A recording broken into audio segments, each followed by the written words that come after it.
Hatid saya sa mga Pinoy, mga kantang tatak Pinoy. Kahit nasan ka man, kami papakinggan. Streaming worldwide. The future of radio in Manila, California, and Hong Kong. This is V81 Radio. Malayo ka man sa iyong pamilya, dito ay hindi ka nag-iisa. Tiyak ito'y iyong hahanap-hanapin, dahil ito ang nagpapasaya sa atin.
Kahit nasaan ka man, ito'y mapapakinggan.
Who are we? We are the Philippine Retailers Association, the pulse and voice of Philippine retail, recognized as a national organization of retailers and suppliers in the country. The PRA membership represents nearly 80% of the retail industry, which counts all major players like SM, Robinsons, Ayala Malls, Rustan's, Araneta Center, Bench, Mercury Drug, Pen Shop, Wilcon Depot, and more. So why join PRA? It is our goal to get your business in the right track, and to make this possible, the PRA offers exclusive privileges that will surely add value to your membership. PRA members in good standing can enjoy exclusive discounts for their music licensing under PhilSCAP, which is required by the law in compliance with the Intellectual Property Code of the Philippines. As a pulse and voice of retail, we represent your interests on issues confronting the industry, such as bills on the further liberalization of the retail trade, music copyright issue, contractualization, use of thermal POS printers, price tag law, among others. As a member, you can take advantage of special rates and discounts for various educational programs and projects we regularly conduct to help you advance and develop your skills and competencies and help your business grow. There are seminars, conference and expos, high-level and exclusive meetings, which will give you infinite opportunities for the growth and development of your business. As part of our commitment to also help retailers in the regions have access to our educational programs, we conduct regional roadshows all over the country. The PRA also conducts a 2-day career expo, which seeks to generate continuous source of qualified candidates for various levels and positions in the retail business. It is strategically held in malls to help generate increased foot traffic and correspondingly help increase sales for the retailers. PRA members enjoy exclusive privileges through the PRA BizCard, a unique program which offers members exclusive discounts, special offers, and other offerings from associate members and other suppliers. At the same time, it also allows a business-to-business transaction between regular and associate members, which is mutually beneficial for both parties, where trust and loyalty can be established. And since we want to add more value to your membership, we are offering the PRA Premier Members Card, a rewards program to serve and incentivize all members who are actively participating in PRA events and programs. We encourage and recognize Filipino retailers who have epitomized the model of success in terms of growth and good ethical best practices through the Outstanding Filipino Retailers and Shopping Center of the Year Awards, or OFRC. To support members in their employee recognition programs, the PRA spearheaded the Retail Employees Day program for the Philippines, which is celebrated every December 12th. With the support of all members of the PRA, we recognize and celebrate retail employees for their role in the retail business. You have exclusive access to information and publications for industry development available in the PRA library. Through your membership in the PRA, we can help grow your network and access to local international networks through our affiliations with large influential business organizations locally and globally, like the Philippine Chamber of Commerce and Industry, the Employers Confederation of the Philippines, the Federation of Asia-Pacific Retailers Association, the Federation of International Retail Associations, and the National Retail Federation, the world's largest retail organization. Such networks provide unlimited benefits of being connected to the local and global world of business and retail. So, who can be a member? All retailers in all formats, shopping centers, as well as suppliers of products and services to the retail industry are encouraged to join and be a part of the PRA community. How to become a PRA member? We have 3 types of membership to cater to your needs. There's a regular membership for those who are directly involved in the retail business. Associate membership for corporations or entities engaged in the business of supplying products or services to retailers. And chapter members who are any organized group of retailers doing business in the Philippines. Being a member of the PRA will give your company endless possibilities and opportunities to give your company what it needs to grow, expand, prosper, and become globally competitive. Because at PRA, our only business is helping your business grow.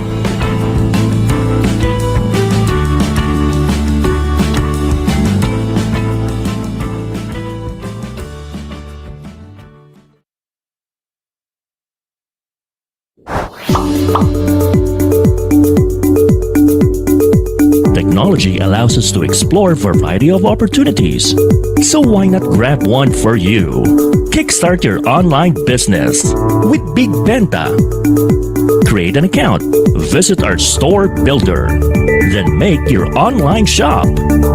Be visible, gain customers, and run your business hassle-free. Plus, enjoy the support of our local merchandising team to maximize our platform. Make technology work for you with Big Benta, Pinoy e-commerce site made for you. After this pandemic, let's support the Filipino community. Buy local, visit local, go local.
of honor, glory, and praise. With you, we can overcome every storm, including the global impact COVID-19 is having on our world. We pray to you, God of mercy, for all who are suffering directly and indirectly during this global pandemic. May you sustain, console, and heal them. We pray to you, God of grace, for all good efforts to rescue life and to maintain people's health. May you strengthen, guide, and protect all, especially those who have committed fight against this disease. We pray to you, God of righteousness, for justice to prevail. Give our leaders a profound wisdom as they navigate through this pandemic and economic uncertainty. Calm our fears.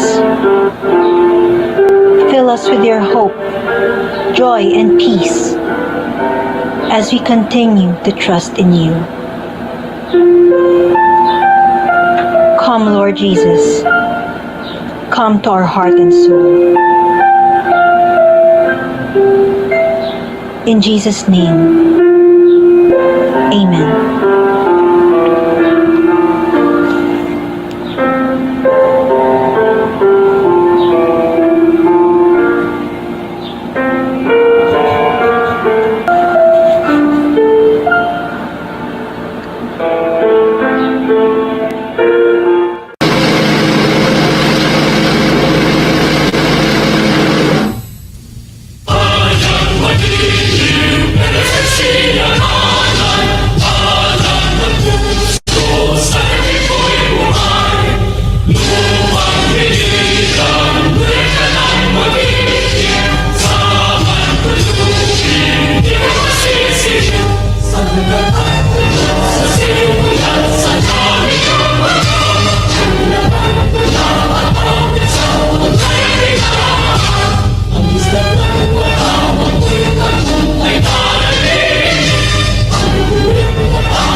Yes, a pleasant afternoon to everyone who's currently tuned into the fifth edition of the Philippine Retailers Association Virtual Learning Series. This is Rolly Pagaspas, and I am your moderator today. Before we start our program, I'd like to request everyone for a moment of silence as a dedication to our fallen heroes of the industry in the fight for COVID.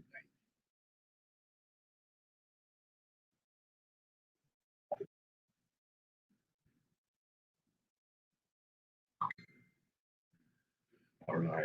So again, I'd like to give everybody a pleasant good afternoon, and we're bringing to you this webinar And we're bringing to you a complete information and strategies as the top minds from SGV-EY share insights on navigating retail businesses beyond the COVID-19 pandemic.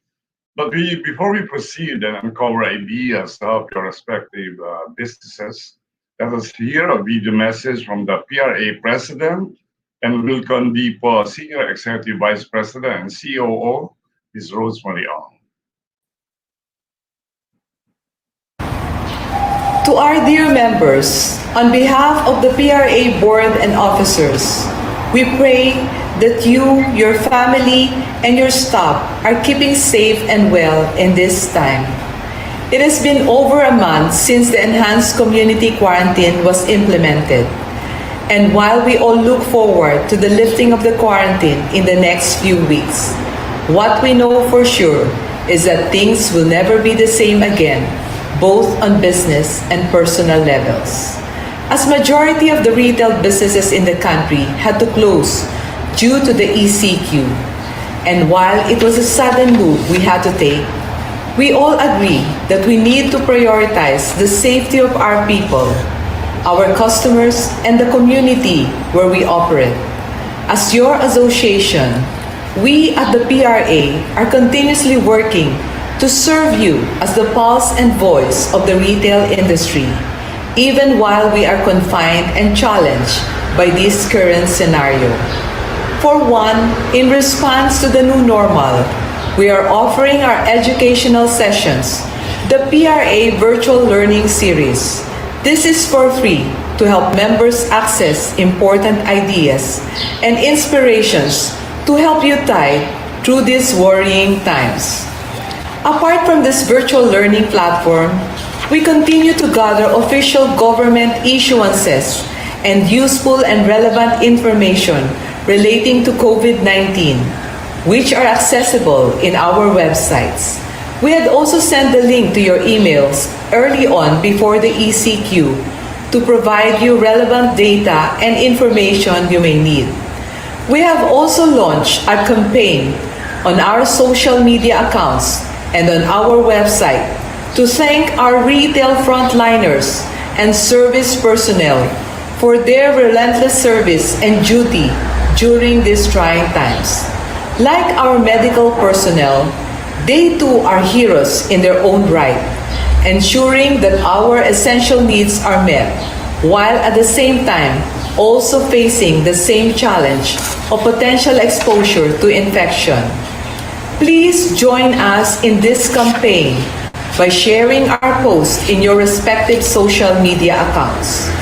As the pulse and voice of the Philippine retail, we have also taken up the cudgels to bring your concerns and issues to government and concerned private businesses like shopping mall centers to seek possible rental and KUSA reprieve in order to help you ease the burden while our businesses are closed.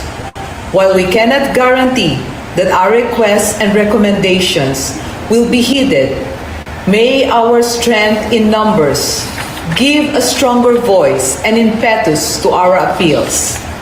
Our PRA members Viber group is also an active platform where you can connect with fellow PRA members, exchange ideas, and get support, especially during these trying times. For those of you who have not joined the group yet, we encourage you to do so you can stay updated within the community. Truthfully, the COVID-19 pandemic and its impact on our country and our businesses pose a top challenge for your association to remain relevant to the needs and interests of our members. But sincerely as well, we can only do so much. Hence, we will do our best to be useful and relevant to you on areas where our vast network, access to information, and strength as a group will have the most impact. I know many of you, even while you face your own challenges, continue to extend help to our frontliners and to your respective employees and communities. Let's continue to lift up each other and inspire the rest in the best way we can. Furthermore, may the lessons and values we have learned during this challenge bring out the best in us, both business-wise and personally. Know that we, your association, are here for you and one with you in these tough times. We heal as one. Thank you very much, Rose, for that very insightful message for our members of the Philippine Retailers Association. At this point, we would like to thank our sponsors for helping the PRA put together this episode of this virtual learning series. Thank you to our platform partner, Big Media, technology partner, Big Benta, media partner, V81 Radio Worldwide, and our program partner, TalkShop Asia. This virtual learning session is co-presented by SGV and Company. Also, a reminder for everyone that you have any queries on the topic, you may type in your questions anytime during our speaker's presentation, which we will read and answer during the Q&A portion at the end of all the presentations. And now let me give you a short introduction of our speakers this afternoon. Our first speaker has a strong expertise in large-scale transformation with a focus on value creation, growth strategy, and innovation, among others. He also has experience in consulting with consumer retail companies across Southeast Asia. Now let me welcome on screen Ernst & Young Singapore partner, Mr. Olivier Gergel.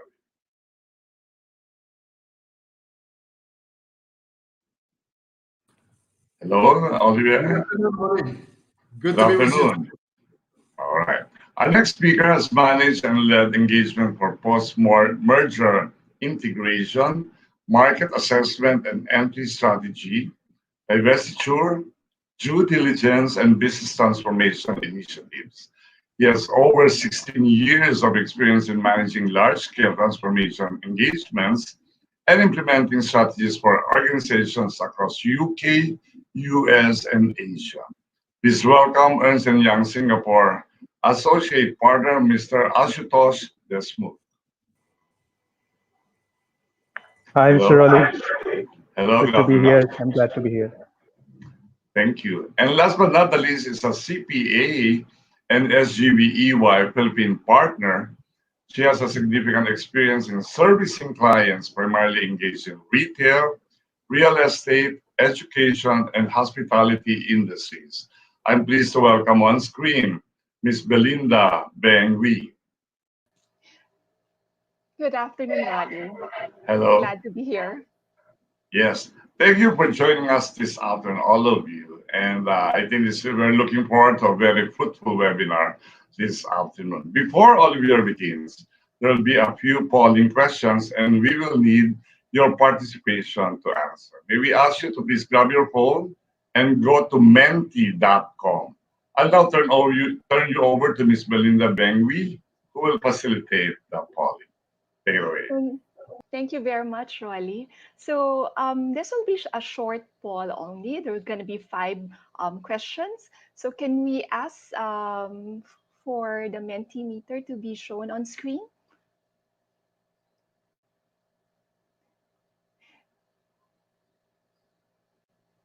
So while waiting for the Mentimeter to be shown on screen, this would be a good way for us to know what are the audience thinking right now, considering the consumers have changed the way we've been shopping during this pandemic. So it would be good to know what you're thinking in this current environment. So as you could see now in the screen, hope you have grabbed your phones. Go to menti.com and type in the code 75568 and then click on submit.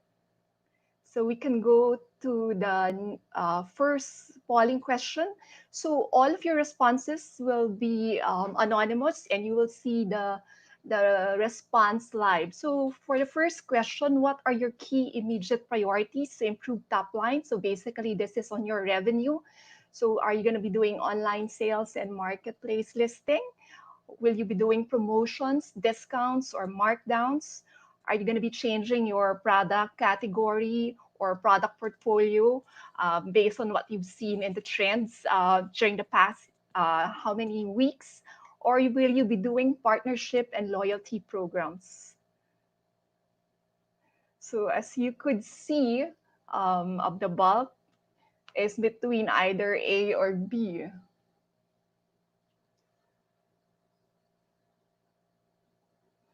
So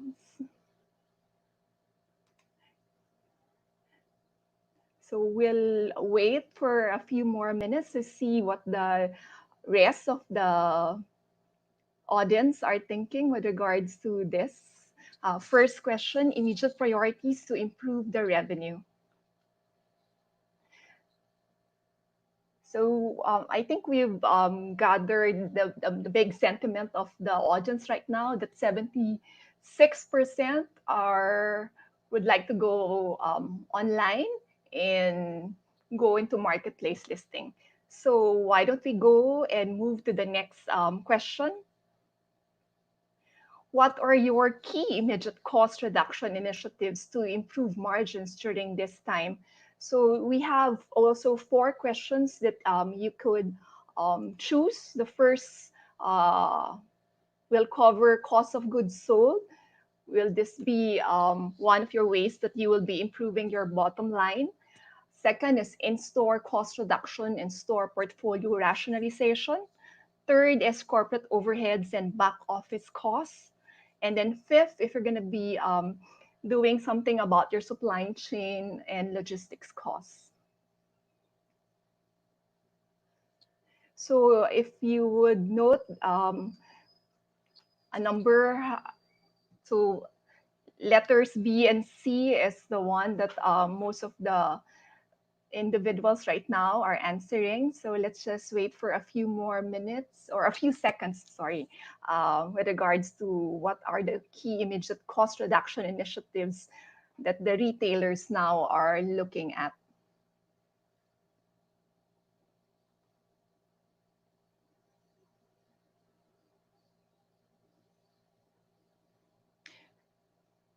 So it looks like, so we got 77 who have already responded, and it's in-store cost reduction and store portfolio rationalization, in which is the one leading for the retailers to be able to reduce their costs during this time.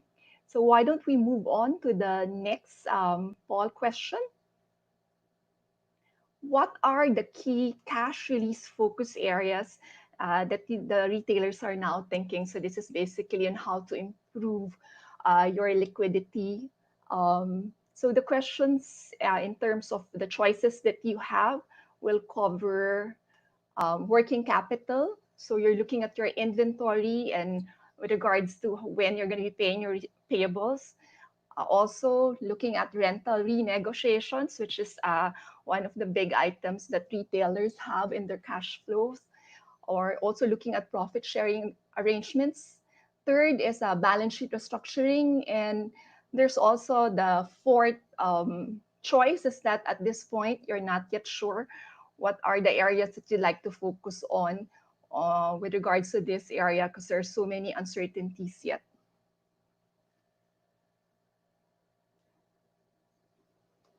So I think for this third question in terms of liquidity, most of you are really looking at working capital requirements. So we'd like to move on to the fourth question in the poll.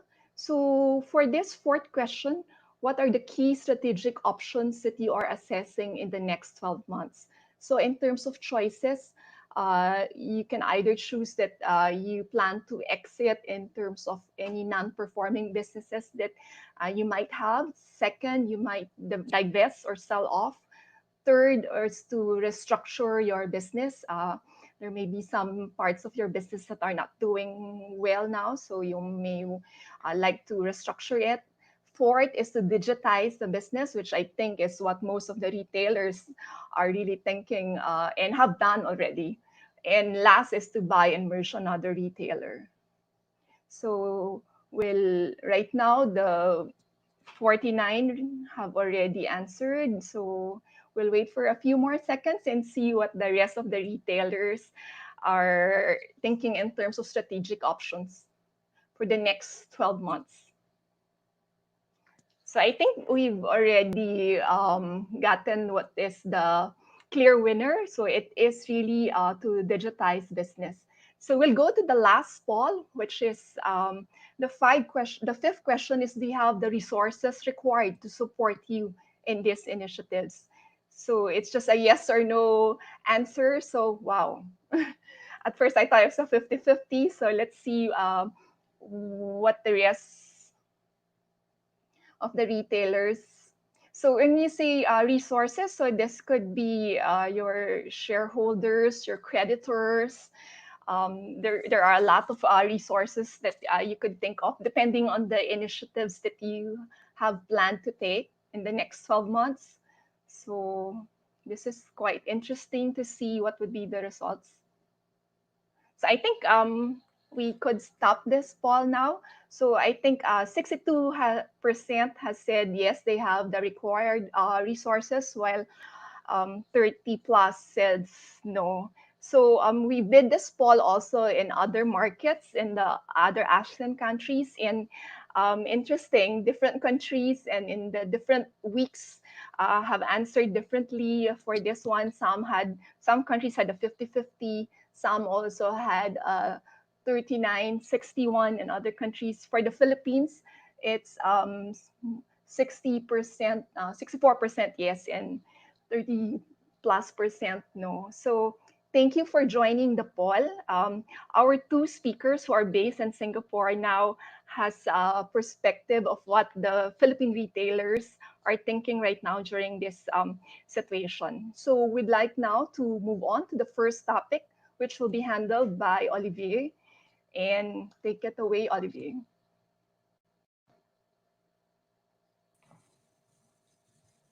Many thanks, Belinda. I think if we could see the slides as well. Look, while the slides are going to appear on the screen, what we'd like to do to start with is share some thoughts on the impact of COVID and the key shift that we expect to happen in the retail sector, with the crisis. So if moving to the next slide, by now it is pretty clear that COVID is having and will be having a major impact on the global economy. Some analysts even say that this is an impact that has never been seen before. Just to give you a kind of a flavor of what we are talking about in terms of impact, we expect roughly $9 trillion to be knocked off from the world economy in the next couple of years. The stocks market, as many of you have seen, has been down across the different countries by anywhere between 20 and 30%. And we even had oil price turning negative, a few weeks back. Now, in the Philippines, the expected growth in 2020 or for 2020 has been readjusted to somewhere between slightly below 0 and 4%, depending on how the crisis will last. Now, moving to the next slide. In that context, we really expect 3 key shifts to happen with the crisis. The first one is around the fact that the current retail disruption will accelerate, with online retail sales expected to grow anywhere between 3 to 4 times in the next 5 years. New business model, including dark kitchens or platform-based communities, will continue to emerge and expand. And finally, economics will shift, with online retailers and any other platform-based businesses gradually getting their fair share of the profit pool. Now, going to the next slide, shifts are going to accelerate across retail formats and categories. So select formats like department stores, are going to go through a relatively, high impact and will be negatively impacted. On the other side of the spectrum, some other formats like e-commerce are going to show accelerated and are showing an accelerated growth. From a category standpoint, fear of scarcity and confinement are leading to a temporary increase in package and food consumption. In the meantime, luxury goods are seeing a decline in sales due to the lower propensity to spend, as well as the lifestyle changes. Now, if we go deeper on e-commerce in the next slide, e-commerce is going to benefit from that decline in some happening in some of the retail formats, and especially of the offline ones. And we are really going to see that together with this crisis, e-commerce growth is going to really accelerate. ASEAN e-commerce is relatively at a nascent stage in the region. I remember when I was working with the ASEAN Business Council, 5 years back. I think we were estimating the overall market, e-commerce market in ASEAN, to represent something like $6 or $7 billion. Now, our most recent estimate 5 years after are more around $30 billion. Now, the interesting fact, if you look at the forecast, that we expect again the market, the e-commerce online penetration, to grow by 3 to 4 folds to reach anywhere between $90 and $120 billion in the next 5 years. Now, what's interesting in e-commerce is the explosion of the demand, with supply being the constraining factor for growth. We have seen that some of the pure players are actually growing 200-300% in the region. I could name Redmart, just to give an example, in Singapore, which, as you may know, is focusing on groceries online, as part of the broader now Lazada group, since they've been acquired. They've seen growth of 300% plus over the past months. But despite that, we could have actually seen even greater growth. Some of the limiting factors being on the back-end operation.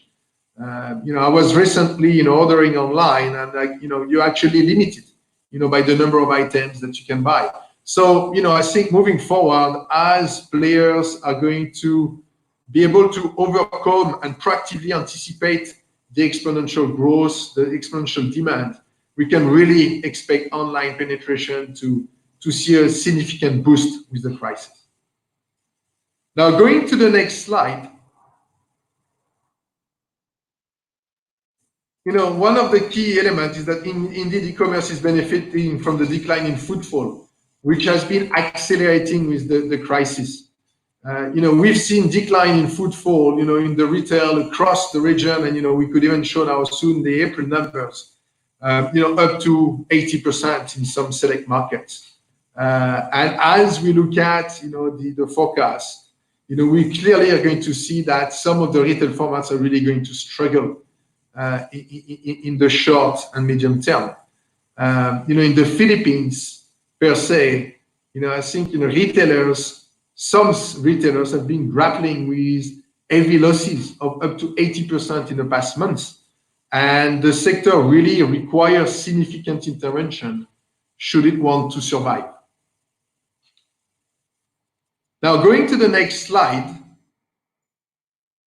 dark kitchens are an emerging business model in F&B and retail chains that provide benefits of lower cost through elimination of elements like seating, air conditioning, lighting cost, or even centralized administration, while at the same time providing a very high customer service. And we really expect this crisis to accelerate its expansion across the region. And we already are seeing some key players investing into it.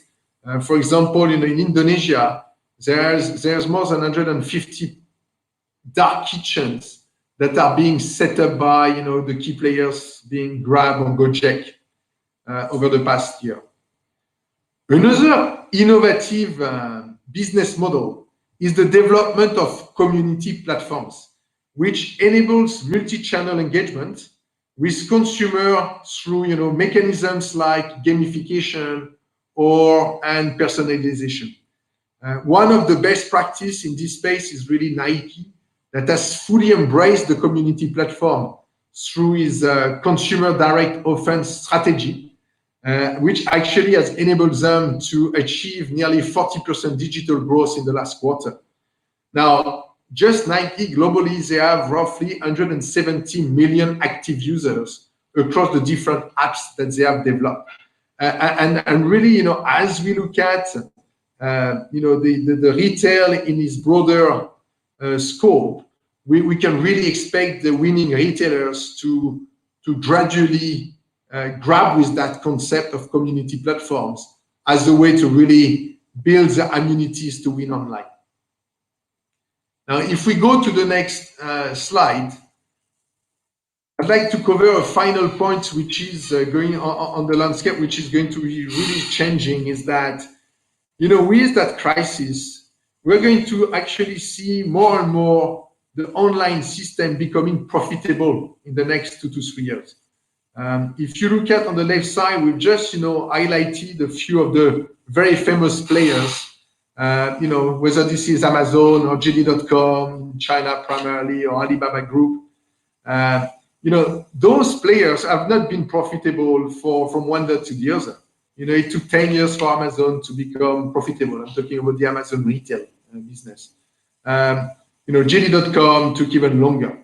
And as we look at what's going on in the region with the eco players and the e-commerce ecosystem becoming driving scale and becoming more and more important, we expect those players to be basically profitable in the next couple of years or so. Some of those players are actually seeing some profitability, in some select countries or business units. So, all in all, what we can clearly see is that the e-commerce system, or the full ecosystem, is really promised to have, I think, beautiful days in ASEAN. That took a bit of time to kind of, get into the exponential growth profile that we would expect, but this is really coming. Now, after having covered the kind of the 3 key shift, I think I'd like it to pass it on to my colleagues Ashutosh, who is going to share some thoughts on what retailers need to do to be able to win and come stronger out of that crisis. Ashutosh, back to you.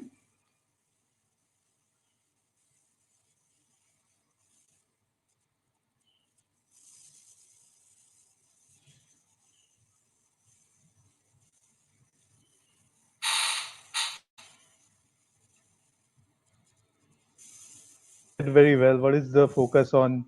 What is the impact of COVID-19 on the current retailers? And clearly, it is unprecedented in the history, right? So there is no playbook which is currently available for retailers to navigate through this crisis. When we spoke to a few retailers who are our clients, when we spoke to a few mall operators, when we spoke to a few conglomerates who are in this region, and some funds who have retail portfolio assets, we clearly saw these 5 key areas that they are focusing on.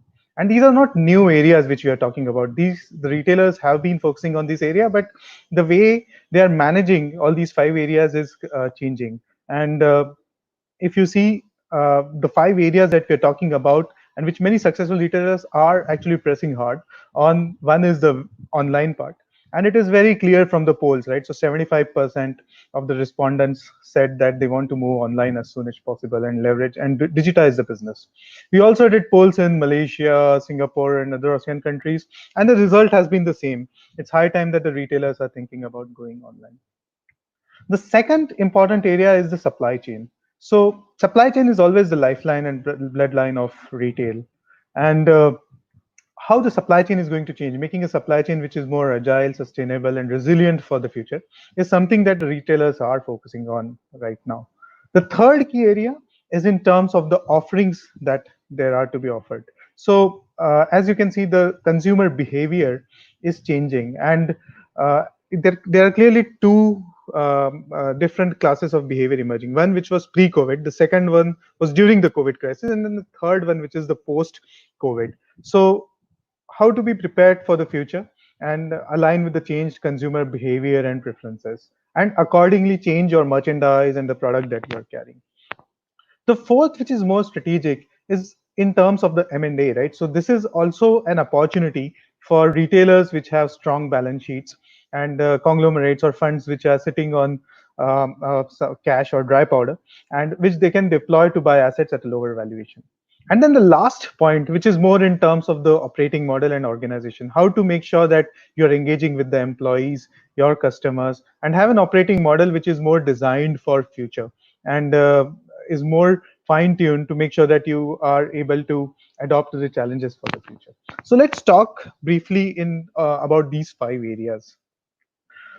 So moving online, right? I mean, this is the time when every retailer is trying to move online. Now, if you see, look at the past before COVID crisis, retail was having a hard time in many of the geographies.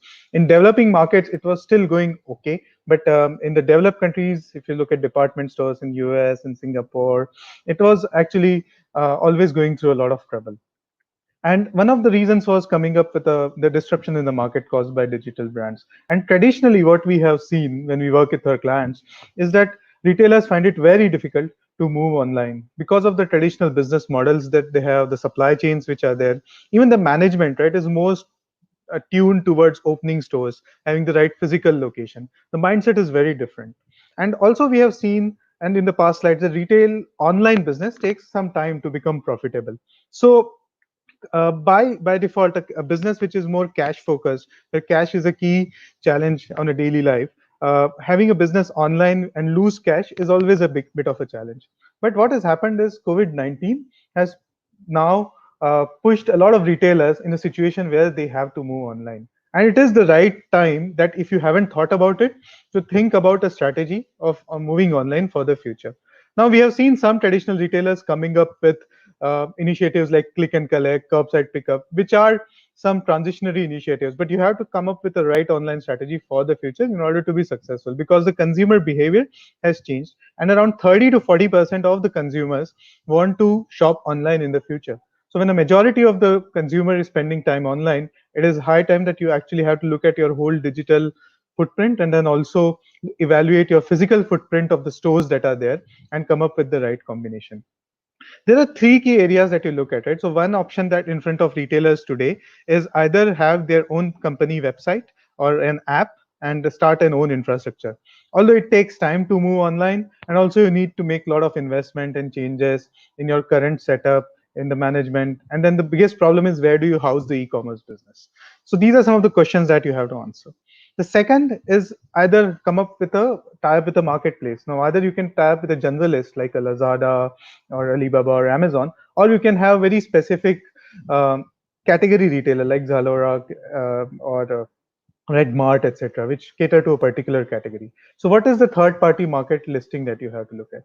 And then the third option many retailers consider is a mixture, like it can be an acquisition of e-com player or a partnership or buying a startup. So these are some off trend kind of uh, initiatives which retailers can consider in terms of moving online.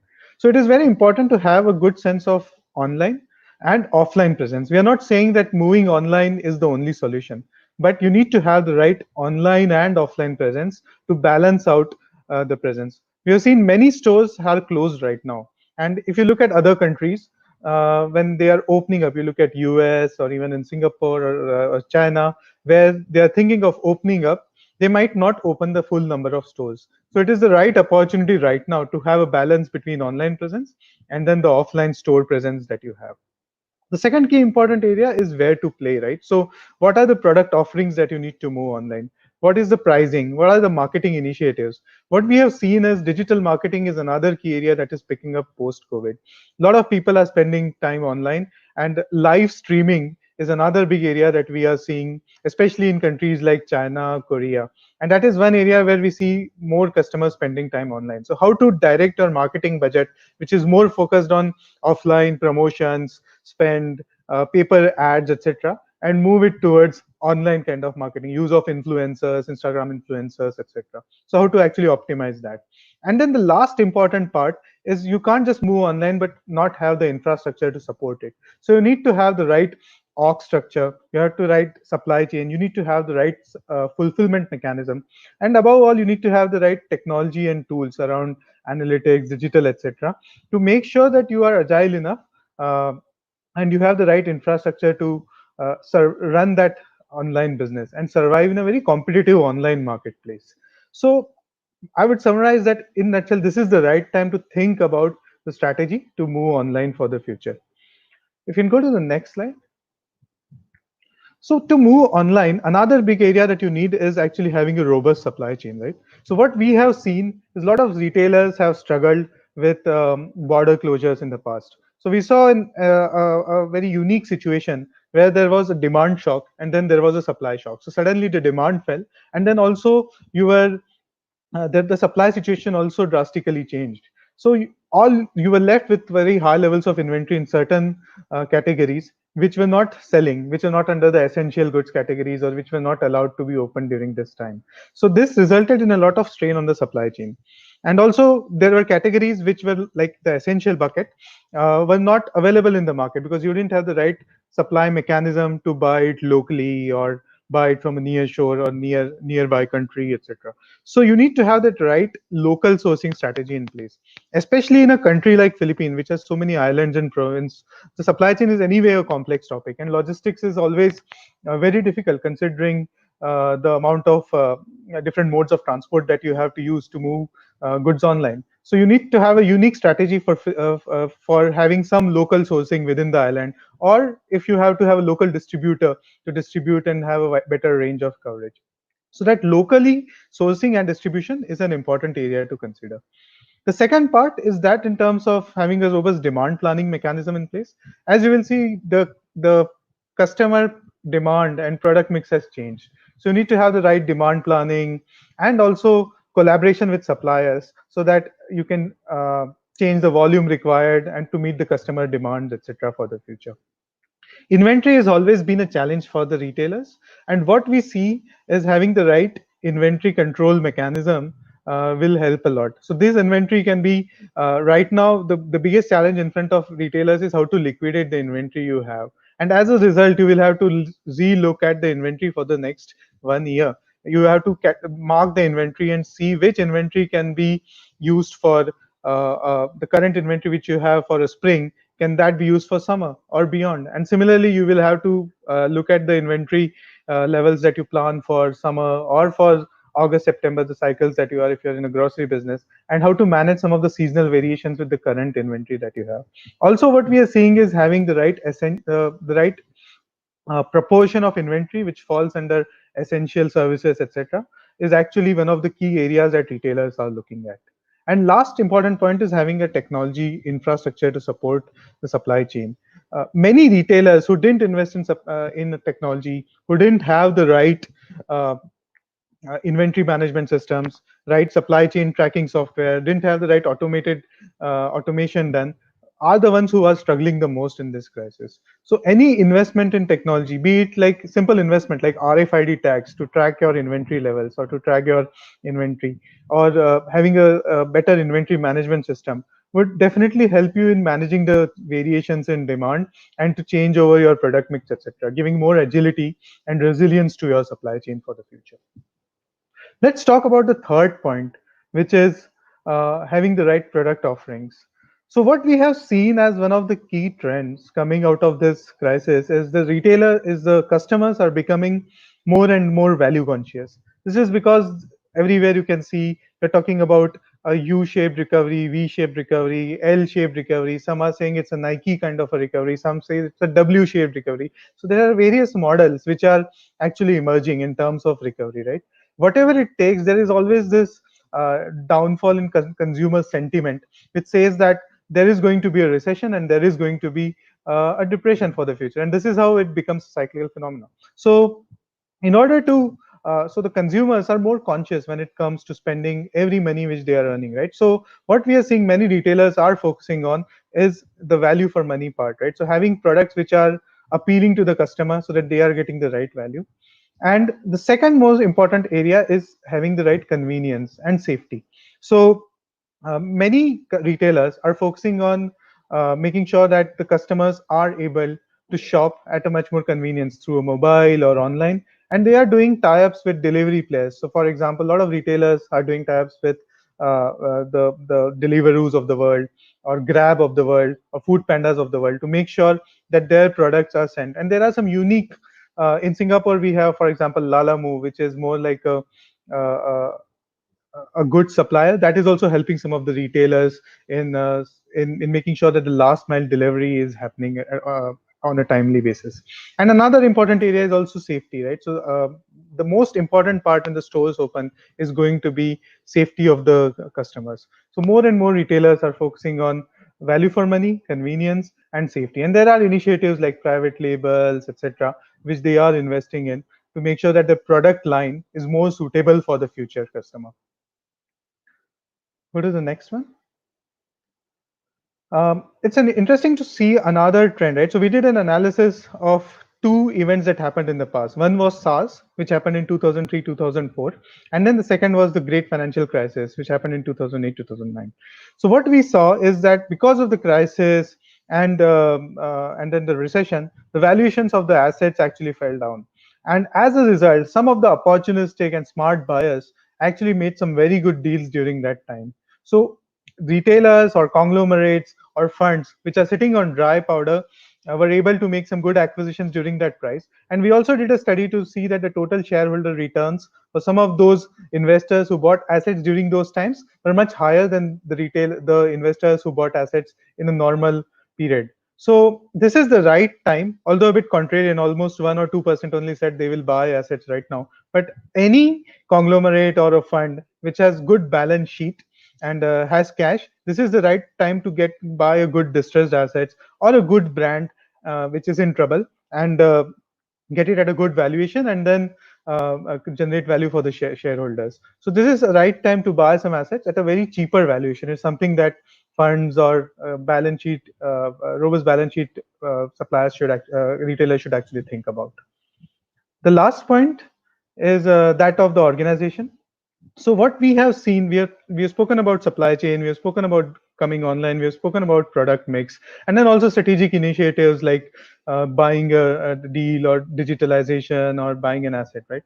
So all this can only be accomplished if you have an organization which is much more agile, which is much more which has better engagement with the partner, relationships with the partners, and then also where the employees are empowered. Now we have seen a lot during the past 1 or 2 months where communication with employees and your key stakeholders is very important.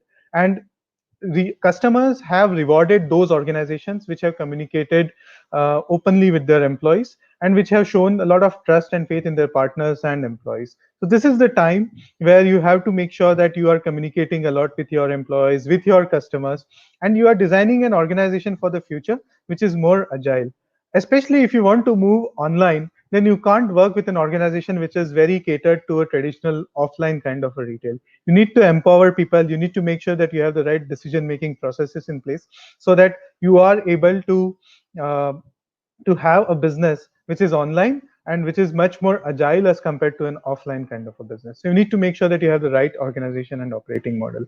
I'll just conclude with the last slide now. Depending on the situation we are in, we're clearly seeing two key trends. The retailers which are strong, which have good processes, which are focusing a lot on online and offline presence, which have a good robust supply chain, are the ones emerging stronger. And some of the retailers which we have seen examples are Uniqlo, etc., who have survived the crisis in the past by making sure that they invest in the right supply chain, they are investing in the right people, and they're investing in the right online presence, have emerged stronger in the past. And then there are the weaker retailers. Either some of them have vanished, which is what we are seeing by the number of store closures that have happened over the past few days and months, or the ones which have made some very drastic steps in changing their business model.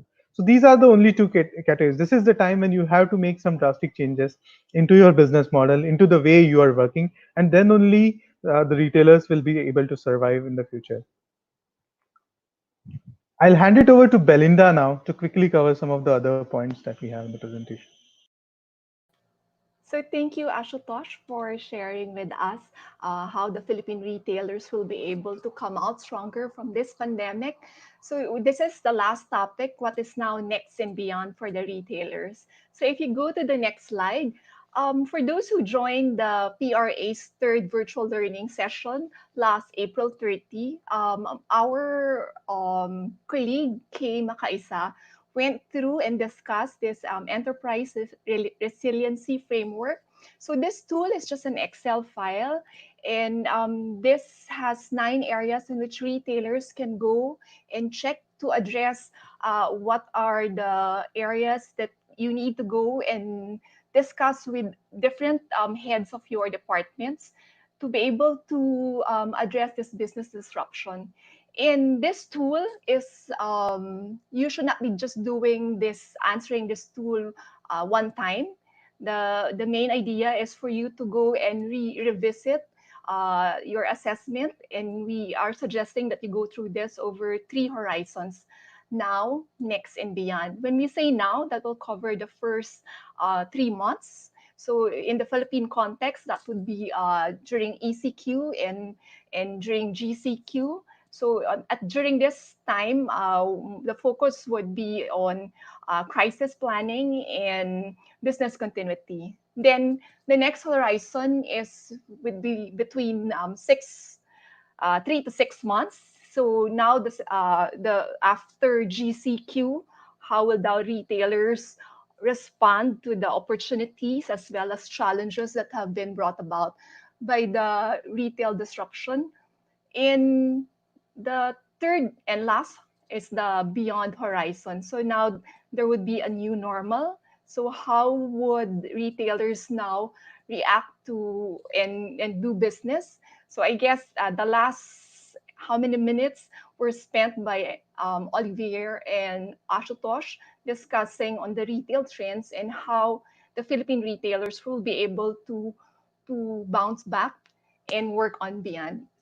So for the enterprise resiliency model, once you've done that, you will now find what are the gaps that you would have. So you could now focus on what are those gaps.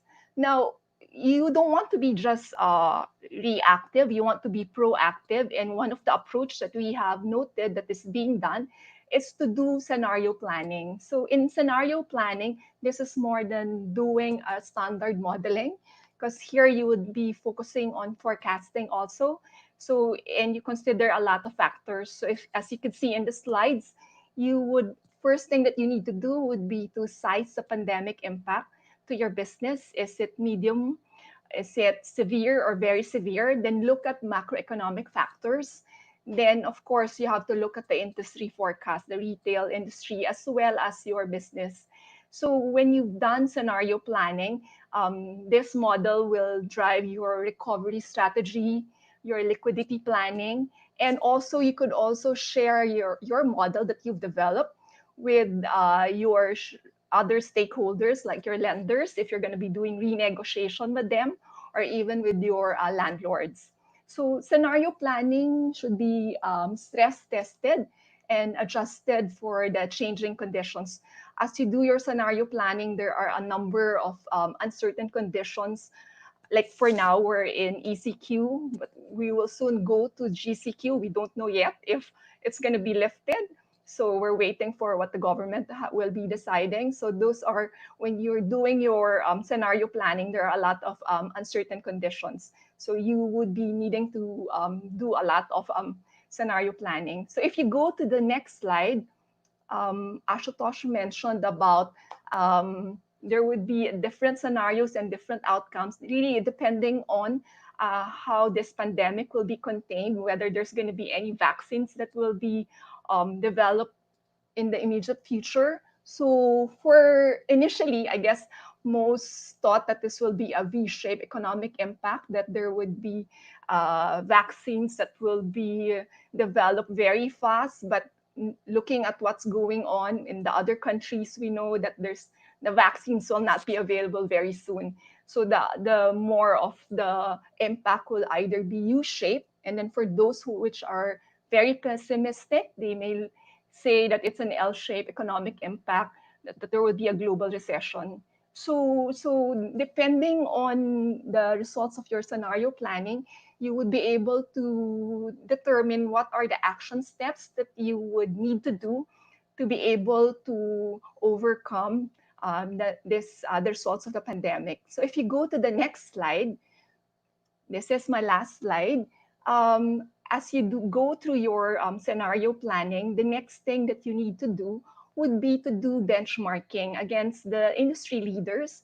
So you can look at it either globally or in the Philippines, what are the other retailers doing in the subsectors that you are working on, and then find out, are there any gaps? So if you do have, you will find out that there are gaps in your business, comparing it to the industry best practices, then it will give you an opportunity to re-strategize. So either you will now, if you've been doing offline only, then you will now do online, or you could go and revisit your product offerings depending on what have been the products that people have been buying during ECQ, and do you expect those products to still move during GCQ? So there are a number of ways that you could re-strategize based on the benchmarking. And lastly, after doing the comparison of your scenario planning and your benchmarking, this will lead to for you to have an implementation plan that you could have in different time frame. So hopefully, with what we have discussed, it will help you retailers approach moving forward what is your next and beyond, which is the new normal. So that ends my presentation. Thank you very much to all of our speakers, particularly Belinda, Ashutosh, and Olivier. I think all of you have given us very insightful presentations, and if I may say, delightful, not only insightful, because you have already considered not already the new normal, but the now normal. Okay, before we proceed with the Q&A, we just wanted to remind everyone that if you want a copy of the presentation deck, you can directly request from SGV, sending an email request to technologies olivier.chacherde@sg.ey.com as seen on the screen. Okay, so we now proceed to our question and answer. And I have a particular, being a retailer myself, I have a particular question to Olivier. So I'd like to ask Olivier first, what can retailers like us do to benefit from the shift in the category spend? Good question. Look, I think the first immediate intervention would be to prioritize the merchandising and the assortment and make sure that you focus on the categories which are obviously more positively impacted. I think another, another area to focus on is also how you can develop your own private label for those, specific categories. We are going to see that there is a major crisis that, is coming up. And we expect value consumer to be increasingly, more important. And therefore, having the right offering, maybe, with some of the private label products, maybe something that would be helpful for some retailers in the region. The second thing is, I think retailers need to focus on reaching to consumer where consumers are more and more. It's home. This is where they spend most of their time. They're having lots of home-related activities, and in that context, I think retailers should explore digital services, such as food grocery deliveries. We talked about that, but online fitness, dark kitchen, and so on, right? So anything that you can do to tailor and customize your offering and make sure that you reach out to customer or to consumer versus consumer only coming to your shop is clearly something that retailers may want to rethink and focus on. This obviously requires a change in strategy. All right. Back to you. So that will be a big challenge to the product heads or to the merchandising head, whether they'll be deep diving or widely reaching out. And of course, though they should not forget that it should be customer centric as always. Thank you very much for that question. Thank you for that answer, Olivier. And then, but I have another question for you. What are our views of likely winners from this now normal? Okay, I think nobody has a crystal ball, but really, I think we expect the winners to be the e-commerce players.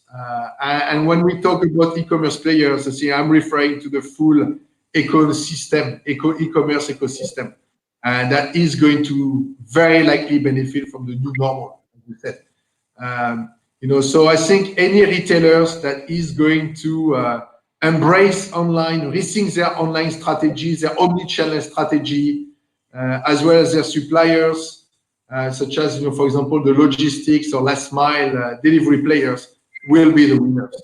I think this is pretty factual that, e-commerce in the region is really booming. E-commerce is meeting a real need that has increased drastically and that just accelerated with COVID. And I would really expect those players that are playing in some shape or form in the e-commerce ecosystem to be the winners. Exactly. Thank you very much for that answer. In fact, there's a joke here in the Philippines that what made your digital transformation? The answer is COVID-19. So it really created a mass tracking of everything. And as they say, the ecosystem, the e-commerce, they're now defining it to be the digital business on a full vertical basis. Okay, so I now have another question. One important point on yes, highlighting on digital transformation. Digital transformation has been a big buzz, right? Even before COVID. And I think what COVID is telling us is that digital transformation is about making sure that you're ready to win online. Whether this is making sure that you've got a strong offering online for consumer, but importantly, or even more importantly, make sure that you've got the right backend that enables you to deliver on the changing demand. yes, exactly. I think there'll be a lot of discussion on that, and we have a special episode for that, Olivia. All right, so I now would like to throw a question to ask you, Tosh. Are there any lessons we can learn from examples of other countries, given what you have presented? Yeah, sure. This is a question that typically comes in many of the other webinars because everyone wants to know what is happening in other countries which are coming from the lockouts and what the retailers can learn. So if you look at some other countries, right? So let's look at China, for example, and China which came out of the lockout. So some of the key lessons learned was that we saw research done and only 70% of the footfalls are back in the malls right now. So the first part is how to make sure that you're reaching to the customer even if there is a 70%, right? So you need to have the right online channel also to reach. So we saw that live streaming during this COVID crisis was one investing in digital marketing. In fact, if you look at Alibaba, it plans to bring around 1,000 new brands into the e-commerce platform in the next 12 months. And it is also allowing foreign brands to sell some of their products live via live streaming. So that is one area, like digital marketing and digital access to the customers is going to increase. The second most important area is what we saw in the US was more in terms of offering a very safe environment. And this is what we saw when we spoke to retailers in Thailand as well. So when a customer is going to come back to the mall or to the retail outlet or your store, he needs to feel safe. And a whole safety was never a part of a customer experience per se before, right? But now you have to include processes, and every visit of a customer which comes into the mall has to be considered from a safety perspective. So you need to make sure that you're having the right safety environment for the customer. And another important area is every visit counts, right? So initially your conversion rate was low, or you had 100 customers visit, out of that 15 to 20 got converted if you're in a department store or something. But now every visit counts. You need to make sure that you need to convert that customer into a buyer and want to make sure that he buys something. What we have also seen is that opening a store is much more difficult now. So initially when the COVID-19 situation was there, you were forced to shut down the stores. Okay, that's fine. But now when you are opening up, you need to be very meticulous in saying, okay, what is the safety process? Which stores are to be opened? So this is something which retailers are grappling with, and they are very conscious and mindful in opening what stores. And they are not opening all the stores, they are opening it in batches. So the stores which they think are profitable, which will make more money, are the ones that they are opening. And then the last point which I'll make is more in terms of communication, right? So what we have seen is communication to customers is very important. So you need to be connected by sending personalized messages through WhatsApp, through Line, through whatever customer channels that you have. And that is something that is very important during this point. So being close to the customer and sending them continuous messages. In fact, if you see brands like Louis Vuitton or Puma, they were able to send a lot of customized messages to the clients. In China, Louis Vuitton did an online exclusive sale through WeChat for their customers, and they were able to clear the whole inventory of some of their premium online products through online sale. So this is something that many retailers are thinking of, communicating to the customers and offering some very creative and innovative solutions online.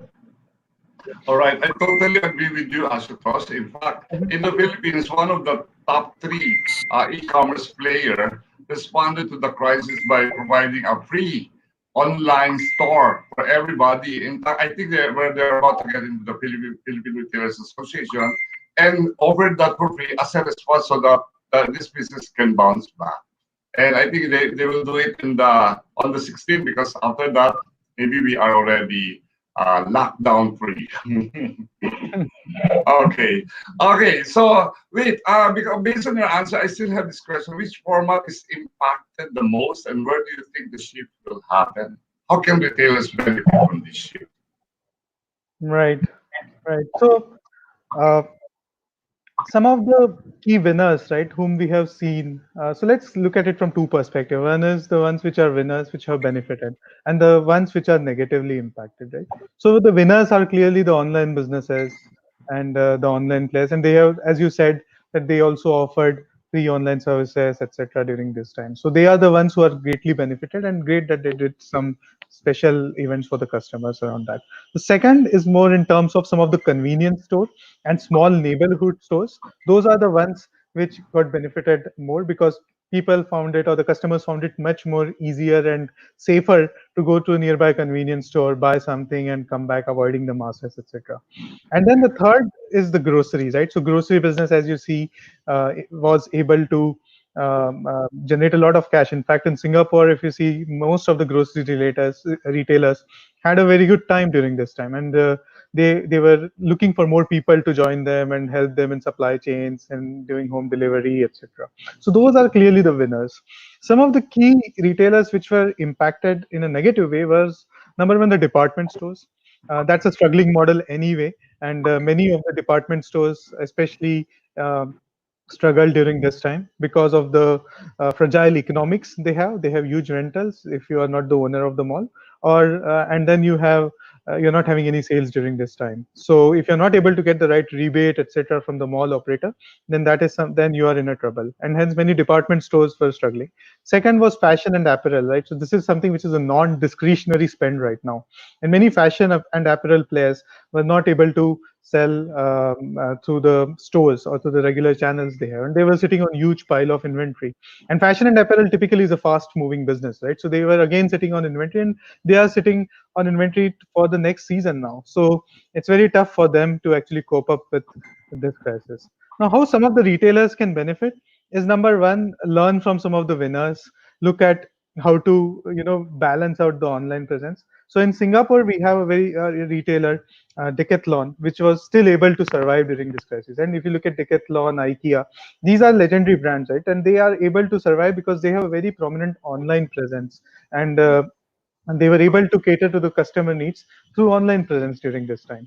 Apart from that, other area that retailers should look at is think of their whole strategy, right? So initially, physical location of the retail store was very important, but now with new working from home kind of measures, new whole work mechanism has changed, right? So how do retailers decide about their strategy of a physical store? And one of the important areas to balance the physical store location with the online presence. So this is something that retailers will have to think in terms of how to actually having a strategy around opening of new stores, etc.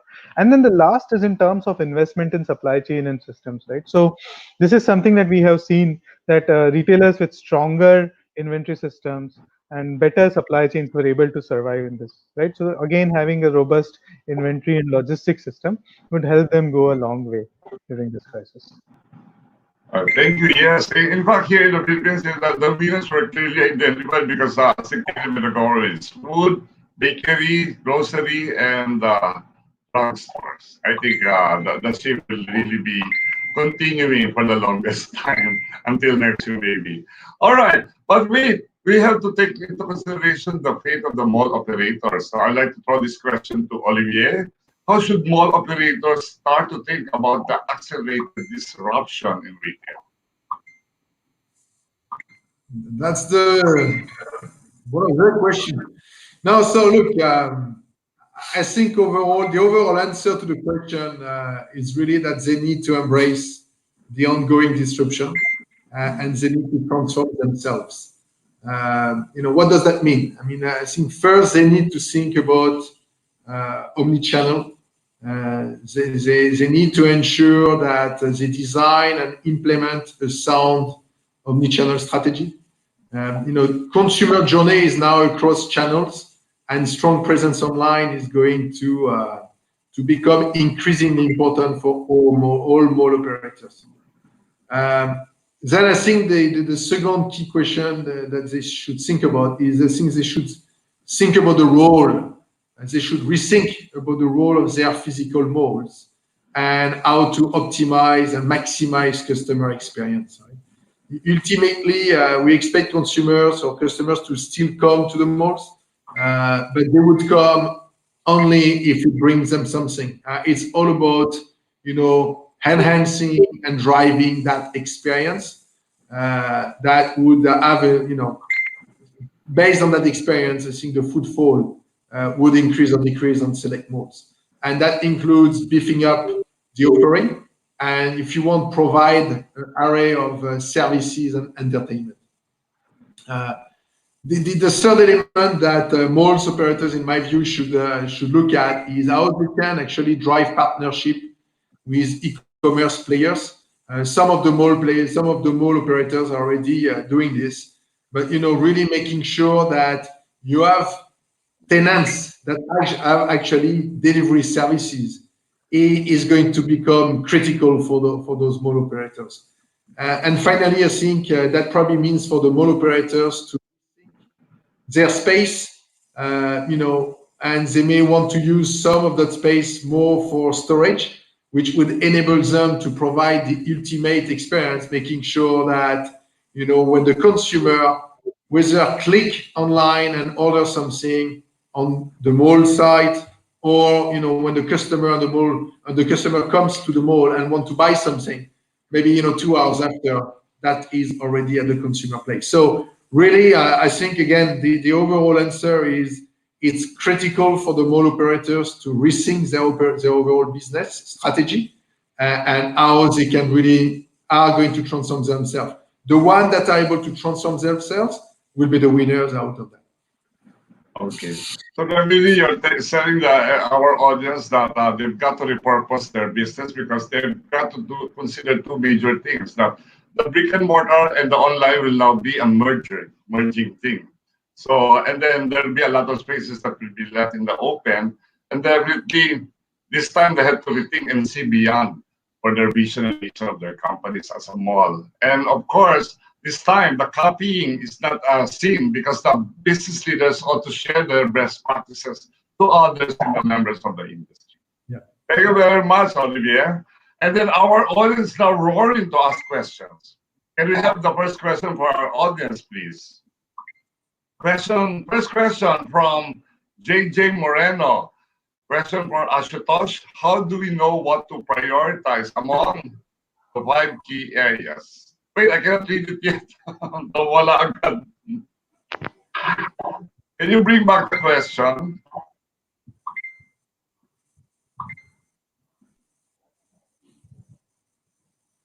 Can you hear me? Hello?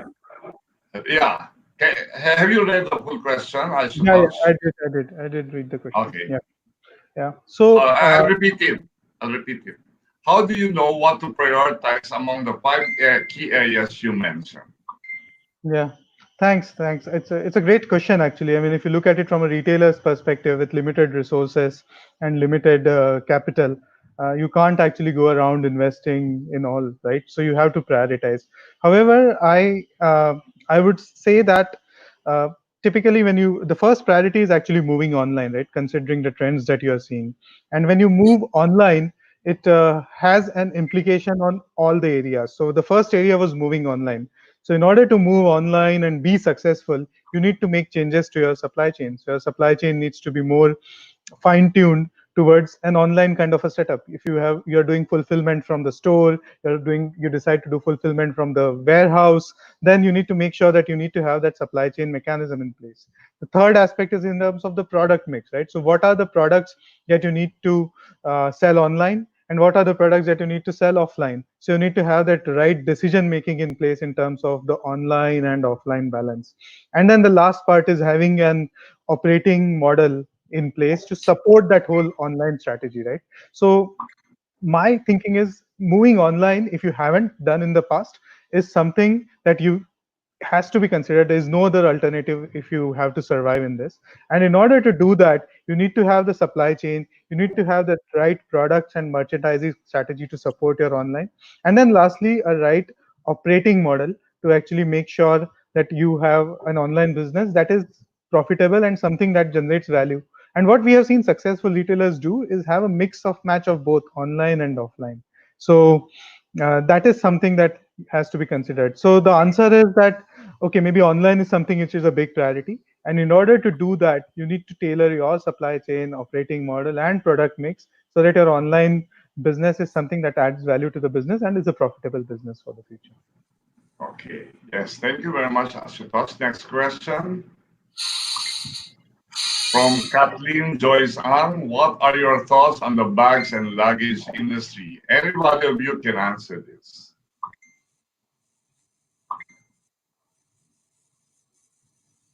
Bags and luggage industry.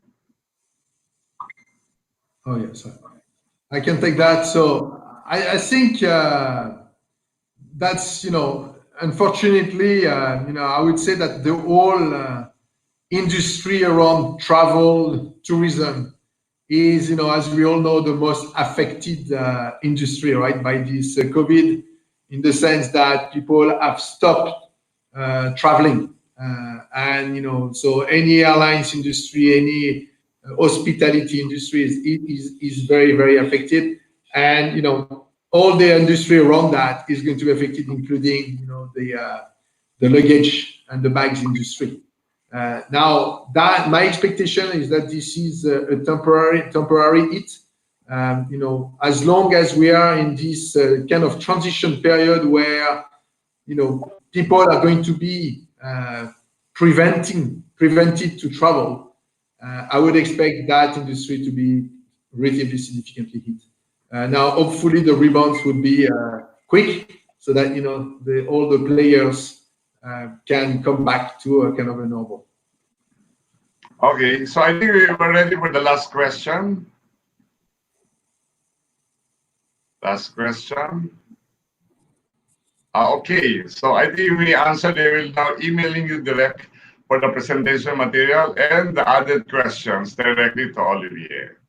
All right, so I think Now we've reached our peak, and let me see our.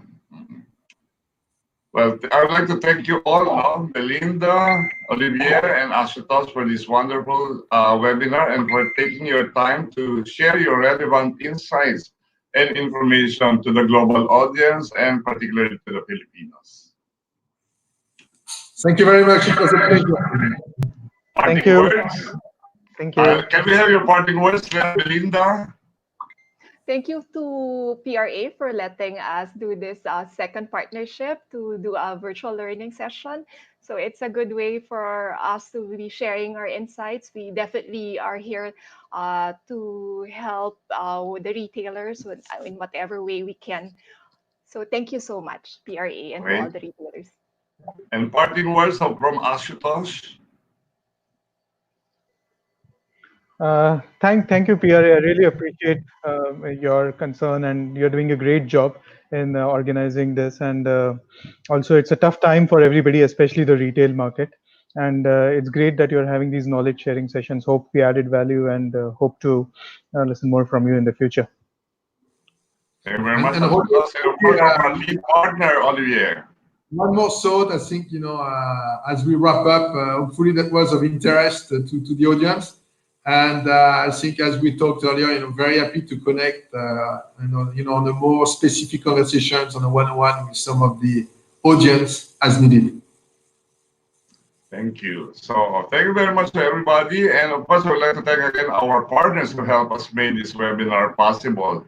Platform partner, Big Media; technology partner, Big Benta; media partner, V81 Radio; and program partner, TalkShop Asia.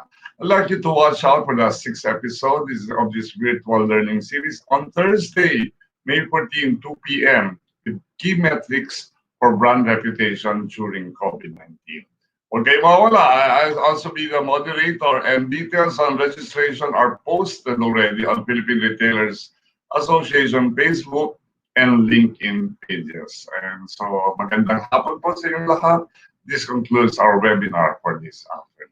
Thank you everyone for joining, and see you again on Thursday.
Technology allows us to explore a variety of opportunities. So why not grab one for you?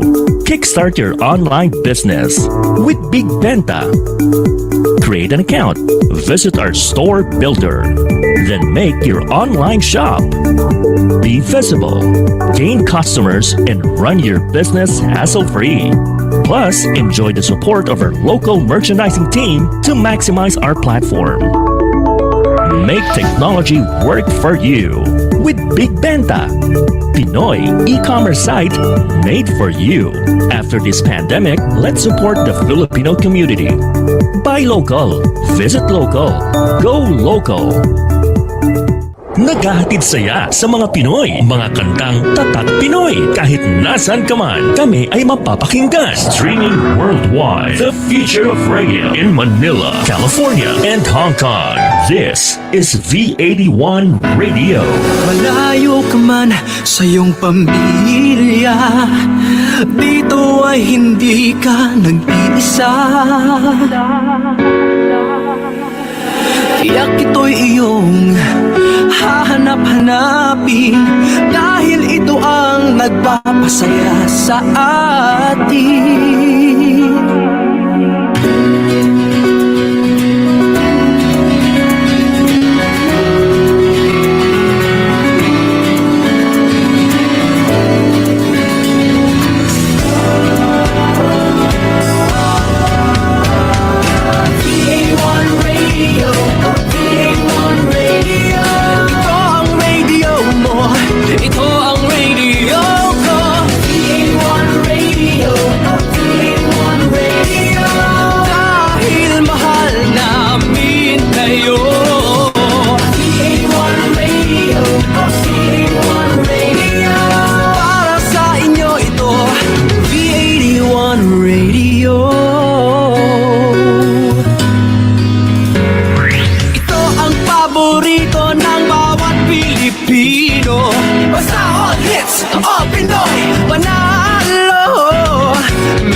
Ito'y mapapakinggan.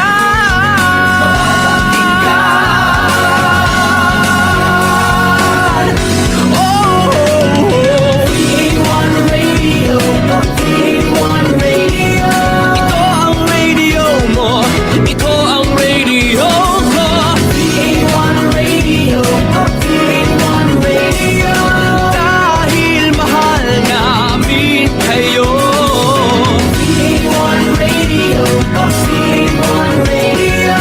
Para sa inyo ito, PA1 Radio. Ito ang radio mo, ito ang radio ko.